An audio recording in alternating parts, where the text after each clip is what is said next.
अंदाज नया, माध्यम नया, पॉलिटिक्स वाला, आओ राजनीति करें। नमस्कार। महाराष्ट्र विधानसभा चुनावों के बाद एक नया मामला सामने आया है और देश में अपनी तरह का ये पहला मामला है जब चुने हुए विधायकों ने शपथ लेने से ही इनकार कर दिया। महाराष्ट्र विधानसभा का 3 दिन चलने वाला स्पेशल सेशन शनिवार को शुरू हुआ। प्रोटेम स्पीकर ने सबसे पहले सीएम देवेंद्र फडणवीस और दोनों डिप्टी सीएम एकनाथ शिंदे और अजीत पवार ने विधायक पद की शपथ दिलाई। आज सभी 288 विधायकों को शपथ लेनी थी, लेकिन विपक्ष के सिर्फ 2 ही विधायक शपथ ले पाए और विपक्ष ने सदन का बहिष्कार कर दिया। सदन के बहिष्कार के पीछे विपक्ष का ये कहना है कि हमारे विधायक आज शपथ नहीं लेंगे क्योंकि ईवीएम से बड़ी धांधली से सरकार बनी है और ऐसे में विधायक शपथ नहीं लेंगे।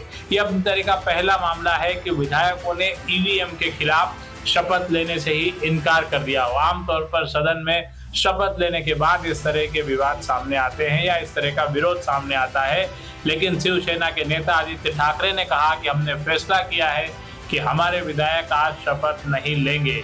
उनका यह भी कहना है कि अगर ये जनता का जनादेश होता तो लोग खुश होते और जश्न मनाते, लेकिन इस जीत का कहीं कोई जश्न नहीं मना। हमें ईवीएम पर शक है।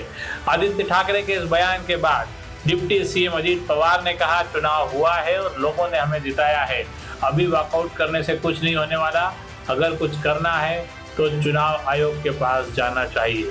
महाराष्ट्र विधानसभा में 6 दिसंबर को विधायक कालिदास कोलंबर को विधानसभा के विशेष सत्र के लिए प्रोटेम स्पीकर चुना गया था और आज उन्होंने फिर सभी विधायकों को शपथ दिलाई, लेकिन विपक्ष के विधायकों ने शपथ का बहिष्कार किया।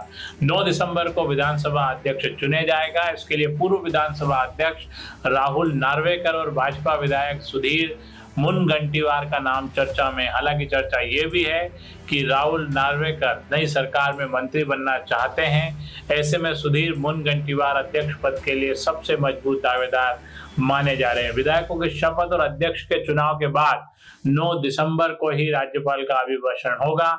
नई विधानसभा का शीतकालीन सत्र नागपुर में 16 से 21 दिसंबर तक चलेगा। मुख्यमंत्री देवेंद्र फडणवीस ने 5 सितंबर को शपथ के बाद कहा था, शीतकालीन सत्र से पहले नए मंत्रिमंडल की घोषणा कर दी जाएगी। अब देखना यह होगा कि विधायकों का शपथ न लेने का ये फैसला कितना असरकारक होता है और कितने दिनों तक विधायक शपथ नहीं लेते हैं।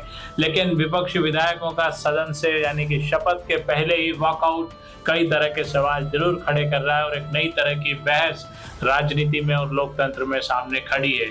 देखना होगा कि आदित्य ठाकरे या शिवसेना, शरद पवार की एनसीपी और कांग्रेस ईवीएम के खिलाफ चुनाव आयोग में जाकर कानूनी लड़ाई लड़ते हैं या इसी तरह के शपथ न लेने और विरोध जैसे शिगुफे अपनी हार के लिए सुनाते रहेंगे। आज के लिए इतना ही। अगली बार फिर ऐसे ही किसी विषय के साथ आपसे रूबरू होंगे। हमारे चैनल को लाइक और सब्सक्राइब जरूर करें। धन्यवाद, शुक्रिया।